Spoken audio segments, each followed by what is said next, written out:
Peter passionately pens his final words. That's what 2 Peter 3 are. And gives us 5 lessons. And as I read them to you, you'll note that each one revolves around a warning about materialism. Peter was really into what he heard at the beginning. He got it right from Jesus. He couldn't forget it. Jesus said, you can't have 2 masters. You can't lay up treasures in both places. And Peter says, I got it. Number 1. And this is when we met in the fellowship center. We looked at the first 9 verses. Materialism blurs our purpose in life as disciples because God left us here to live redemptively.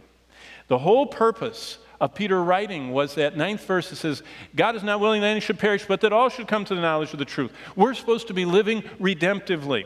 We are here to either aid or actually bring people to the knowledge of the truth.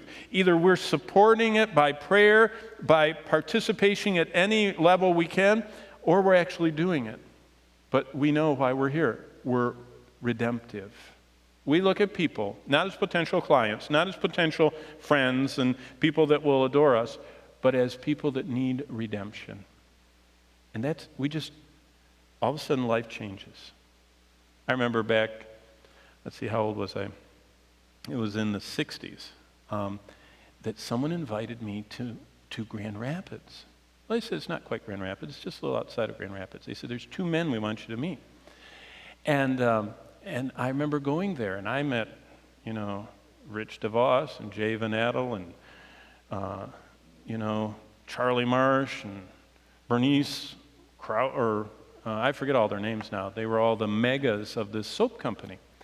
And what I learned is, they said that everyone you look at, you should think about them as where they would fit in your circles, all the circles that they taught you to draw. And I thought about that, and by the way, I did it, and it was fun. I made a lot of money until one day I realized that I was going through life and looking at people and thinking, let's see, if I tell them about Amway and they don't like it, I wonder if I can tell them about the Lord. But if I tell them about the Lord and they don't like it, I can't tell them about Amway because they already don't like me. And so I was going like this and thinking, should I talk to them about the Lord first or the business first? Or the business first or the Lord first? And I thought, wait a minute. We're not supposed to be having this conversation. So I turned in my little case, And it reminded me that materialism blurs our purpose in life as Christ's disciples. We're here to live redemptively. Secondly, and this is where we are right now, materialism clouds our minds with the idolatry of coveting. And what we're supposed to do is keep alert to any place that shows up. Anytime we crave stuff more than God, and stuff can be media and entertainment and recreation, and we can make anything into an idol. And an idol is anything that displaces God from being most important, our biggest longing. Anything that displaces that is an idol. And materialism, living for anything other than that which glorifies God and lasts forever, clouds our minds by the idolatry of covetousness, and we're to keep alert to that. Thirdly, Peter says this, starting in verse 12, materialism clutters our lives with discontent. We should build fireproof.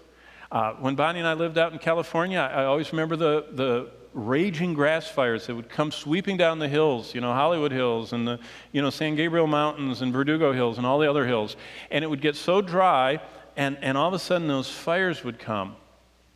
And what happened is that when the pine trees would get engulfed, they would just explode and sparks would fly, and they would land on these cedar shake roofed houses. And if you don't know what cedar shakes are, it's like kindling wood, actually. It should be called kindling wood roofing. And it was so dry and so old and so ready that all it took is a spark, and that $25,000 roof would burst into flame and burn the $1 million house. And so what the government tried to do is they tried to get people to rebuild with fireproof orange terracotta, tiles. And, you can put a spark on that, and then it can sit there 3 months, and it'll just sit there, and it doesn't burn. And that's what Peter's saying. Build with fireproof materials. Materialism clutters our lives with discontent. You know what the writer of Ecclesiastes said? We're going to study it in a couple of weeks. The more you have, the more you want. The more you have, the more people want to take it from you. The more you have, the more you worry about it. And there's something about materialism breeds within us discontent and dissatisfaction. We want more and more. And so it clutters our lives. And we should build fireproof. And then, fourthly, materialism blinds our eyes with earthly treasures. And the solution to that is look up in verses 14, 15, and 16, and 17. Peter is paralleling what Jesus said to the church in Laodicea. Do you remember he said to them, "You are rich, you are increased with goods. You have need of nothing, and you don't know that you're poor and blind and miserable and naked." Blind. Materialism blinds our eyes with earthly treasures.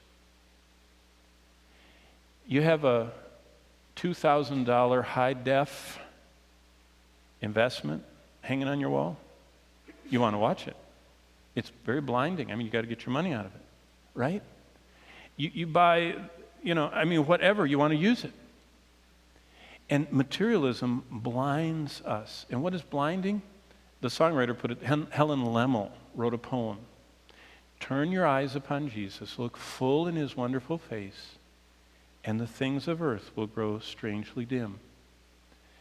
You could rewrite her poem, turn your eyes upon stuff, look full in the wonderful stuff, and the things of Christ, his word, his fellowship, his people, his ministry, your calling as a disciple will grow strangely dim in the glow of the stuff. See, that's a choice we make. And finally, materialism corrodes our wills because we're trying to serve two masters. And the solution to that is obey Jesus.